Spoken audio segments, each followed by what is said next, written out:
Sambungan kepada video yang lalu, kini kami perjelaskan lagi perbezaan antara Ibnu Utsaimin dan ulama daripada mazhab Hambali, agar penonton faham bahawa Ibnu Utsaimin bukanlah wakil kepada mazhab Hambali dan Hambali juga bukanlah Ibnu Utsaimin. Kedua-duanya adalah mazhab yang berbeza dalam isu ini. Ketika Syekh Ibnu Utsaimin menjawab golongan Mu'tazilah yang mengatakan bahawasanya sekiranya Allah itu boleh dilihat, maka lazim daripada hal Allah Subhanahu Wa Taala itu boleh dilihat adalah Allah itu jisim. Lau kana Allahu yura lazima an yakuna jisman. Kalau Allah itu boleh dilihat, maka sudah pasti lazim daripada hal itu Allah itu jisim. Memandangkan kelaziman itu adalah salah. Wal jismu mumtani'un 'ala Allah. Jisim ini mustahil bagi Allah. Ini menurut Mu'tazilah. Jisim itu mustahil bagi Allah, maka hal yang membawa kepada kelaziman yang mustahil itu juga adalah salah dan mustahil.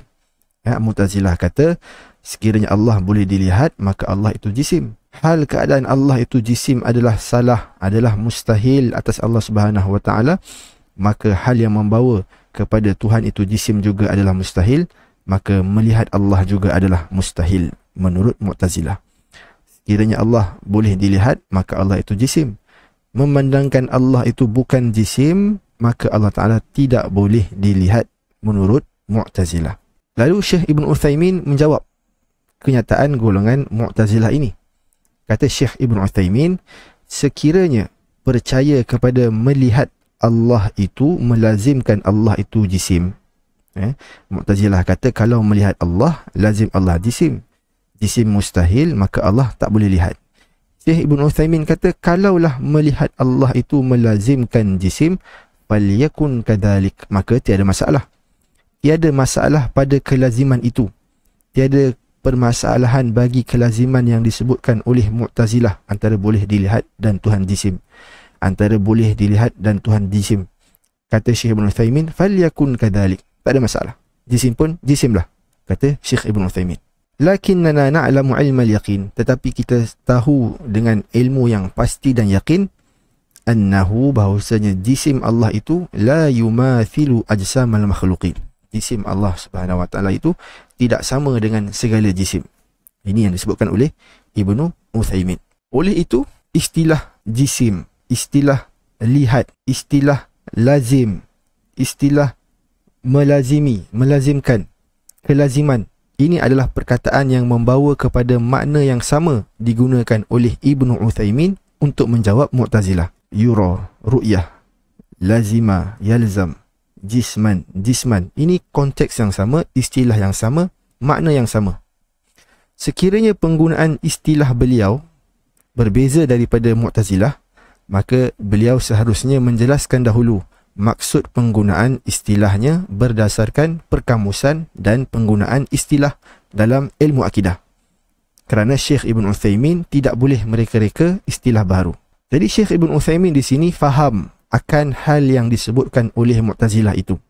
Oleh itu dia menjawab secara langsung dan terus. Sekiranya melihat Allah itu melazimkan jisim, maka falyakun kadzalik, maka pelaziman itu tiada masalah. Sebab ada orang cakap Syekh Ibn Utsaimin cakap pasal benda lain. Tak, Syekh Ibn Utsaimin cakap pasal hal yang sama disebutkan oleh Mu'tazilah, konteks yang sama, istilahat yang sama. Jadi falyakun kadzalik, kata Syekh Ibn Utsaimin, tiada masalah langsung di sisi Ibn Utsaimin untuk membenarkan kelaziman ru'yah, lihat dan jisim yang disebutkan oleh Mu'tazilah. Yura, jisim.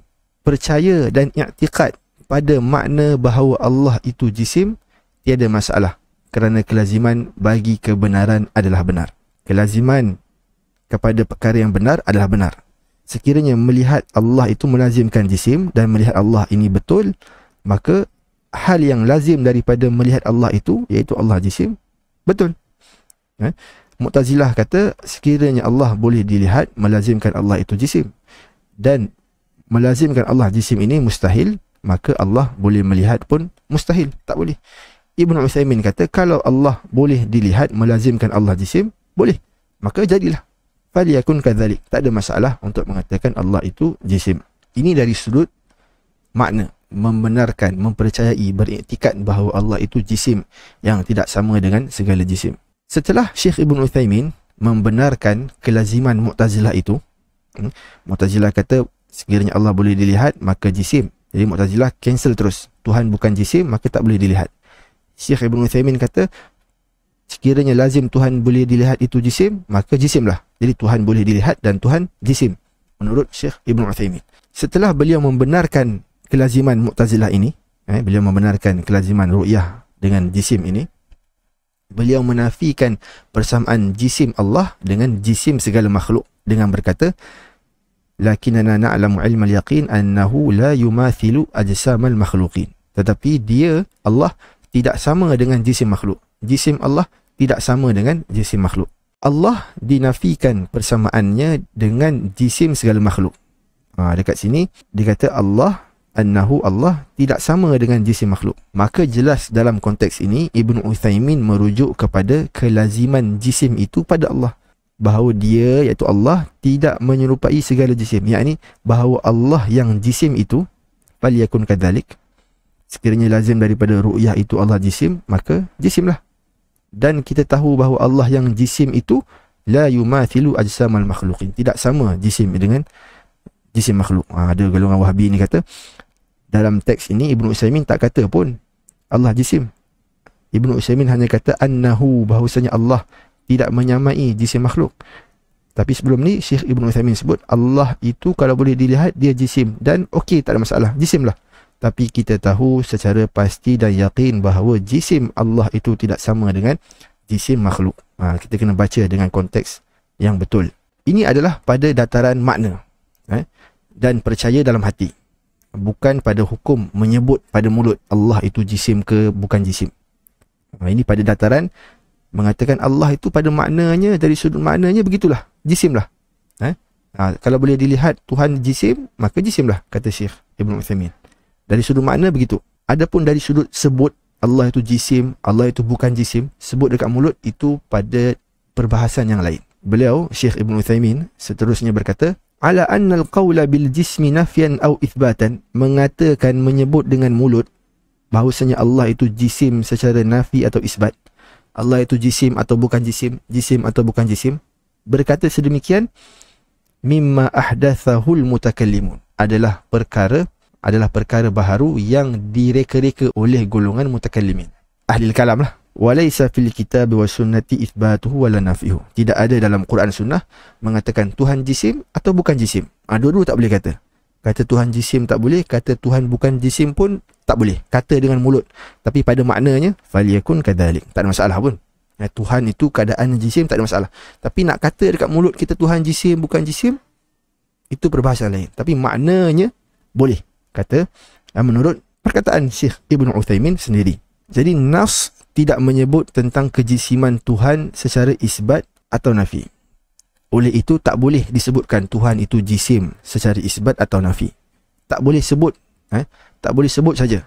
Ini adalah hanya pada dataran penyebutan saja. Adapun makna kepada jisim itu, iaitu sesuatu yang ada panjang, lebar, tinggi, yang dibenarkan oleh Syekh Ibn Uthaymin, yang menjadi kelaziman bagi lihat, kalau boleh dilihat maka jisim, ada panjang, lebar, tinggi, maka Syekh Ibn Uthaymin dah jawab dah Mu'tazilah. Syekh Ibn Uthaymin kata falyakun kadzalik, tak ada masalah.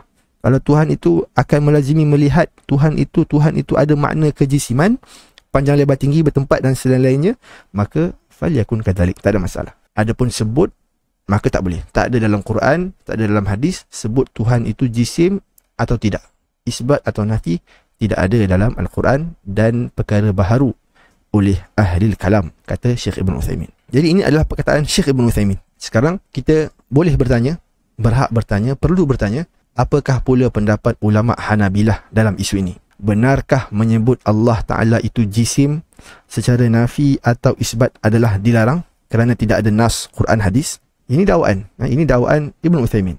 Mengatakan Tuhan itu jisim secara nafi atau isbat. Tuhan bukan jisim atau Tuhan jisim. Dua-dua tak boleh. Dua-dua bid'ah, kata Syekh Ibn Uthaymin.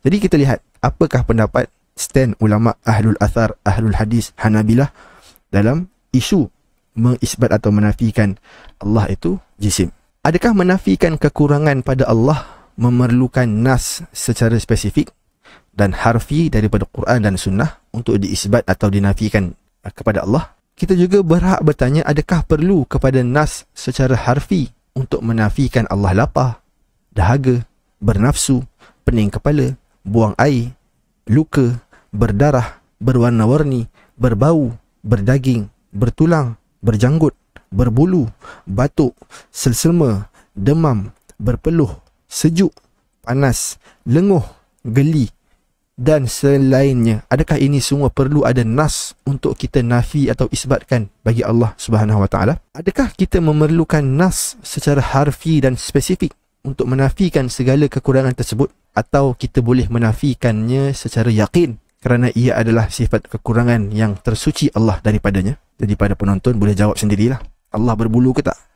Boleh tak kita kata, oh dalam Quran tak ada, nafi isbat. Tak boleh kata Tuhan bulu, tak boleh kata Tuhan tak ada bulu. Tuhan geli, tak boleh kata Tuhan geli, tak boleh kata Tuhan tak geli. Tuhan pening kepala, tak boleh kata pening kepala, tak boleh kata tak pening kepala. Tuhan berbau, tak boleh kata berbau, tak boleh kata tak berbau. Macam tu ke yang difahami oleh pada penonton sekalian? Silalah tanya iman sendiri. Jadi sekarang marilah kita lihat kepada teks ulama Hambali. Kita lihat kepada teks ulama Hambali untuk kita nilai kenyataan Syekh Ibn Uthaymin ini. Syekh Ibn Uthaymin kata jisim ni tak boleh nafi isbat pada Allah Subhanahu Wa Taala. Ini bid'ah ahlil kalam, kata Syekh Ibn Uthaymin. Jadi kita lihat teks ulama Hambali, apakah stand Hanabilah dalam isu ini. Pertama, adakah ulama Hanabilah memahami makna jisim atau tidak? Satu. Yang kedua, adakah ulama Hanabilah setelah mereka faham makna jisim itu, mereka nafikan jisim pada Tuhan ataupun tidak? Soalan yang ketiga, adakah mereka setelah faham, adakah mereka melarang sebut jisim pada Allah atau tidak? Yang keempat, apakah hukuman mujassim oleh para ulama Hambali? Ini adalah kitab Aqawilus Thiqat oleh Mar'i Al-Karmi Al-Hambali, seorang ulama Hambali yang berpegang dengan mazhab tafwid dalam akidah. Kata Syekh Mar'i Al-Karmi dalam Aqawilus Thiqat, aku berasa pelik bahawasanya para imam mazhab Hambali yang berpegang dengan mazhab salaf, iaitu mazhab tafwid makna kepada Allah, istawa serah makna kepada Allah, yat apa semua serah makna hanya Allah yang tahu, wa yasifunallaha bima wasafa bihi nafsahu. Ulama Hambali hanya menyifatkan Allah dengan hal-hal yang Allah sendiri sifatkan bagi dirinya, min ghairi tahrifin wala ta'til, tanpa penyelewengan, tanpa membatalkan makna, min ghairi takyifin wala tamthil, tanpa membagaimanakan, mencarakan, tanpa tamthil, tanpa menyerupakan. Beliau pelik kerana apa? Wa ma'a dhalika fatajidu man la yahtatu fi dinihi yansibuhum litajsim. Masih ada orang yang tidak cermat pada agama mereka menisbahkan ulama Hanabilah ini kepada tajsim. Dia pelik. Wa madhhabuhum, sedangkan madhab Hanabilah ini hukum mereka pada golongan mujassim adalah kafir. Siapa yang kata Allah bertempat secara fizikal, berlokasi, Allah ada panjang lebar tinggi, Allah Ta'ala naik turun, Allah Ta'ala turun dengan makna dari atas ke bawah, naik dengan makna dari bawah ke atas, berpindah randah, intiqal, itu semua makna jisim. Siapa yang berpegang dengan makna kejisiman pada Allah, maka hukumnya adalah kafir di sisi madhab Hambali. Wa madhabuhum annal mujassima kafir. Bikhilafi madhab Syafi'iyah, berbeza dengan madhab Syafi'i yang mengatakan bahawasanya mujassim itu tak kafir lagi. Tak kafir lagi. Jadi faqaumun yukaffiruna al-mujassimah, madhab golongan yang menghukum kafir golongan mujassimah. Fa kaifa yaquluna bitajsim? Bagaimanakah pula mazhab ini boleh berpegang dengan akidah tajsim? Jadi kita lihat pada nukilan ataupun pada perkataan Syekh Mar'i Al-Karmi ini. Pertama sekali, beliau telah menafikan akidah tajsim pada akidah Imam Hanabilah yang mengikut jalan salaf. Jalan salaf tafwid makna, serahkan makna kepada Allah dan menafikan kaif. Beliau menafikan akidah tajsim, bukan hanya sekadar sebut daripada mazhab Hambali. Beliau menafikan akidah tajsim.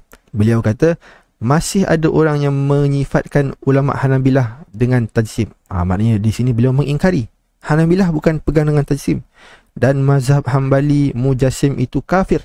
Dia juga mentakrirkan di sini mazhab Hambali yang melarangkan tajsim dan menghukum kafir kepada sesiapa yang beriktikad, apatah lagi menyebut dengan mulutnya bahawa Allah itu jisim. Macam Syekh Ibn Uthaymin tadi sebut, falyakun kadzalik, jisim lah kan. Dia bukan sebut iktikad dalam hati. Iktikad tak semestinya sebut kan. Dia percaya Tuhan itu mengambil ruang, ada panjang, lebar, tinggi, ada berat dan sebagainya, yang merupakan kelaziman jisim. Itu sudah kafir di sisi Hambali.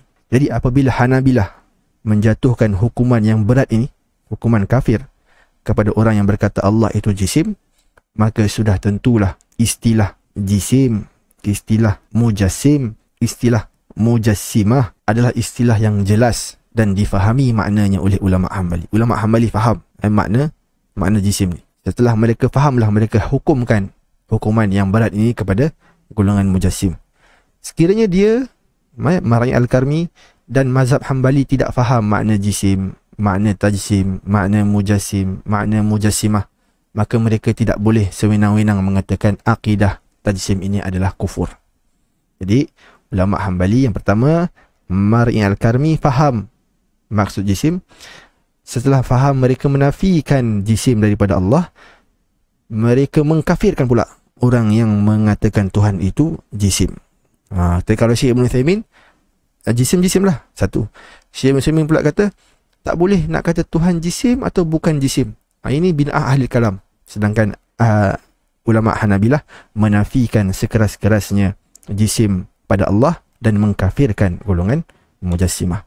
Manakala Qadhi Abu Ya'la Al-Hambali, beliau pula mengharamkan penyebutan jisim pada Allah. Kalau Ibn Uthaymin kata sebut tak boleh, nafi pun tak boleh. Dulu tak boleh pada Allah. Tapi kita tengok apa kata Qadhi Abu Ya'la. Berkata bapa saya, bapa kepada Al-Qadhi Abil Husain, yakni Abi Ya'la Al-Hambali. Abi Ya'la kata apa? Qala la yajuzu an yusamma Allahu jisman. Diharamkan untuk menyebut dan menamakan Allah sebagai jisim. Jadi tak boleh sebut. Tak boleh sebut. Bukannya sebut tak boleh, tak sebut pun tak boleh. Isbat tak boleh, nafi pun tak boleh. Tak boleh. Bukan macam tu. Bukan seperti Ibn Uthaymin kata. Tapi tak boleh sebut Allah jisim, haram, Tuhan bukan jisim. Dan kata Abu Ya'la lagi, faman ya'taqada anna Allah subhanahu jismun minal ajsam. Sesiapa yang beriktikad macam Ibn Uthaymin tadi lah, falyakun kadzalik. Kalau Tuhan boleh dilihat, maka Tuhan jisim, falyakun kadzalik. Itu dari sudut akidah, dari sudut kepercayaan dalam hati. Adapun dari sudut sebut, nafi tak boleh, isbat tak boleh. Itu kata Syekh Ibn Uthaymin. Tapi ulama Hambali kata apa? Sesiapa yang beriktikad bahawa Allah Subhanahu Wa Taala itu jisim daripada satu jisim, macam kata Syekh Ibn Uthaymin tadi lah, annahu la yumathilu ajsamal makhluqin. Allah itu jisim, tapi jisim Allah tak sama dengan segala jisim makhluk.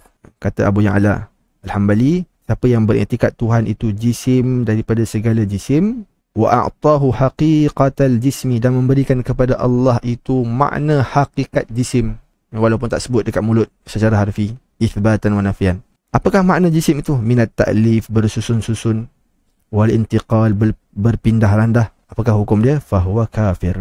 Hukum mujassim di sisi Abi Ya'la Al-Hambali, ulama Hambali, adalah kafir. Sama seperti yang disebutkan oleh Mar'i Al-Karmi dalam Aqawil Istiqad. Di sini kita dapat melihat bagaimana Qadhi Abu Ya'la melarang dengan jelas menyebutkan jisim pada Allah. Tak boleh. Beliau juga menjelaskan tentang makna jisim, iaitu sesuatu yang terbina dan tersusun-susun, berpindah randah.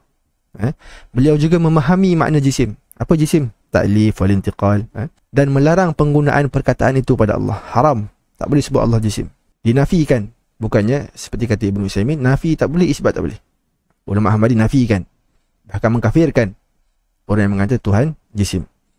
Kerana setelah memahami makna jisim dan penggunaan jisim dalam istilah, ia adalah hal yang mustahil bagi Allah Subhanahu Wa Taala. Sebab itu para ulama Hambali menghukum kafir kepada golongan mujassim. Jadi bukan hanya sekadar memustahilkan, bukan hanya sekadar melarang i'tiqad, melarang sebutan pada penamaan, malah dihukum kafir siapa yang mengatakan Allah itu jisim. Ini ulama yang kedua daripada mazhab Hambali. Kita lihat pula kata Al-Qadhi Abdul Wahid At-Tamimi, seorang ulama Hambali di Baghdad. Beliau menyebutkan tentang akidah Imam Ahmad bin Hanbal. Kata beliau, wa ankara ala man yaqulu bil jism. Imam Ahmad telah mengingkari, melarang sesiapa yang menyebutkan Tuhan itu jisim. Bukan seperti Ibn Uthaymin, sebut tak boleh, tak sebut pun tak boleh, nafi tak boleh, isbat tak boleh. Bukan. Hambali kata apa? Imam Ahmad kata apa? Tak boleh diingkari siapa yang mengatakan Tuhan itu jisim. Berkata Imam Ahmad lagi, sesungguhnya setiap perkataan diambil penggunaan dan maknanya daripada syariat dan bahasa. Sesuatu perkataan diambil sama ada sumber daripada lughah ataupun daripada syariah, nas. Wa ahlul lughati wada'u hadzal isma, dan ahli bahasa, ahli lughah telah meletakkan, menjadikan perkataan jisim ini kepada makna apa? Kepada makna kulli dhi tulin wa ardin wa samk, setiap perkara yang ada panjang lebar tinggi, wa tarkibin, dan bersusun-susun, wa ta'lifin, lebih kurang juga bersusun-susun. Wallahu ta'ala kharijun an dhalika kullih. Allah Ta'ala bukan jisim, bukan ada panjang lebar tinggi, bukan tersusun-susun. Zat Allah Subhanahu wa ta'ala itu, Allah Ta'ala terkeluar daripada definisi jisim ini. Dia terkeluar daripada makna kejisiman. Itu dari segi bahasa. Adapun dari segi syarak, macam mana? Dari segi syarak, falam yajuz an yusamma jisman li khurujihi an ma'nal jismiyah. Tak boleh dikatakan Tuhan itu jisim, tak boleh dinamakan Tuhan jisim, kerana Tuhan itu telah terkeluar daripada makna kejisiman, panjang lebar tinggi, tersusun, berpindah randah. Jadi daripada nukilan ini juga jelas bahawa Imam Ahmad sendiri menafikan makna jisim. Menafikan makna jisim. Tak boleh kita kata Tuhan jisim. Dan Imam Ahmad faham makna jisim, ada panjang lebar tinggi, tersusun, berpindah randah. Faham makna jisim, melarang sebut jisim. Jisim juga tidak disebutkan dalam mana-mana teks agama. Oleh itu dilarang disebutkan Allah dengan jisim. Tak boleh disebut Allah itu jisim. Jadi di sini kita dapat lihat bagaimana jagoh mazhab Hambali memahami makna jisim dalam perbincangan akidah. Mereka faham makna jisim, satu. Setelah faham, nombor dua, mereka menafikan jisim pada Tuhan, menafikan makna jisim pada Tuhan. Yang ketiga, mereka melarang sebutan jisim pada Tuhan. Tak boleh kata Tuhan jisim. Yang keempat, mereka mengkafirkan siapa yang mengatakan bahawasanya Tuhan itu jisim. Manakala tadi kita lihat Ibn Uthaymin, setelah mensabitkan makna jisim pada Allah, dia pula boleh kata sekiranya lazim bagi melihat Allah itu adalah jisim, sekiranya lazim bagi melihat Allah itu jisim, maka no problem, faliyakun kadzalik, tak ada masalah. Menunjukkan bahawa mensabitkan makna hakikat jisim pada Allah adalah tidak masalah oleh Ibn Uthaymin. Tapi kata Qadhi Abi Ala tadi, siapa yang memberikan hakikat makna jisim pada Allah sudah salah, sudah kafir. Yang menjadi masalah kepada beliau, yang menjadi masalah kepada Syekh Ibn Uthaymin adalah menyebut pada mulut sahaja, sama ada mengisbat atau nafi. Sebut tak boleh, nafi tak boleh, isbat tak boleh pada Allah tentang jisim. Tak boleh kata Tuhan jisim, tak boleh kata Tuhan bukan jisim, kerana ini istilah ahlil kalam. Adakah benar begitu? Adakah Hanabilah berpendirian begitu? Telah dijelaskan tadi. Dan kita juga peliklah, sedangkan apabila golongan Salafi Wahabi ni, mereka menambah perkataan bizatihi, haqiqatan, naik turun, fizikal, itu semua tak ada dalam mana-mana nas agama. Itu semua tidak ada dalam teks Quran Sunnah. Yang itu boleh pula mereka sebut. Tapi kalau jisim, isbat tak boleh, nafi tak boleh. Tapi kalau Tuhan atas arash bizatihi, boleh. Kalau Tuhan atas arash haqiqatan bizatihi, boleh. Tuhan ada tangan, ada mata haqiqatan, boleh. Boleh tambah, kan? Tapi kalau jisim, tak boleh. Sebut tak boleh, nafi tak boleh, isbat tak boleh.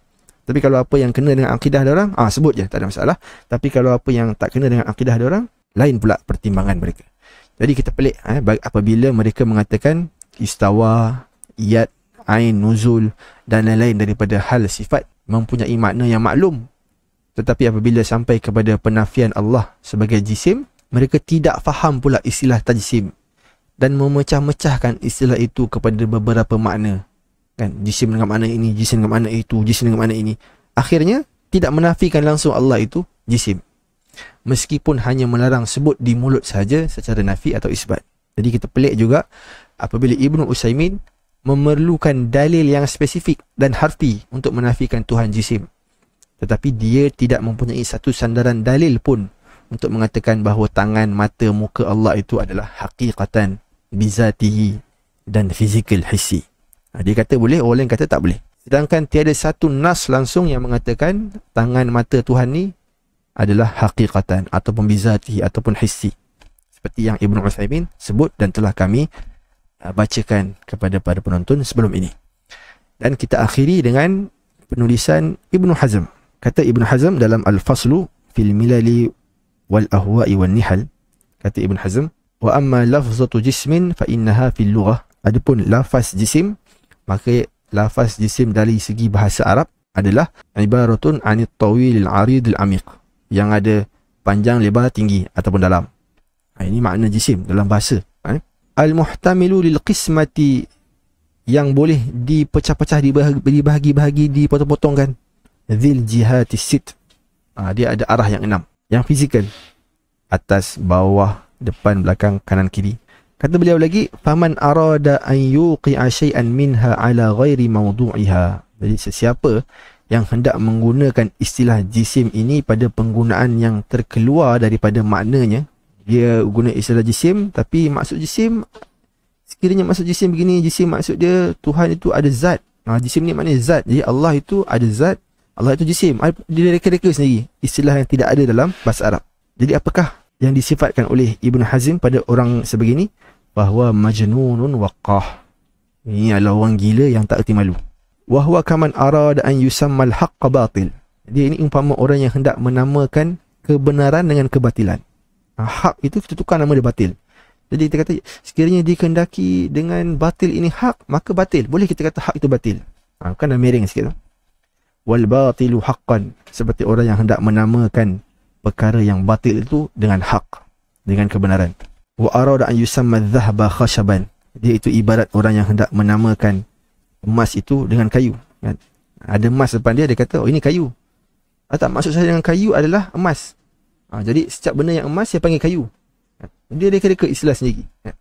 Macam golongan Mujassimah lah. Mereka ada kata jisim ni maksud dia zat. Allah Ta'ala ada zat. Jadi Allah Ta'ala jisim. Boleh kita kata jisim dengan makna zat. Beginilah perumpamaannya orang yang hendak menamakan emas dengan kayu, kebatilan dengan kebenaran, kebenaran dengan kebatilan. Wa hadha ghayatul jahli was-sakhaf. Ini adalah menunjukkan bahawa orang itu sangat jahil dan sangat cetek lekeh kadar IQ dia. Wallahu ta'ala alam. Assalamualaikum warahmatullahi wabarakatuh.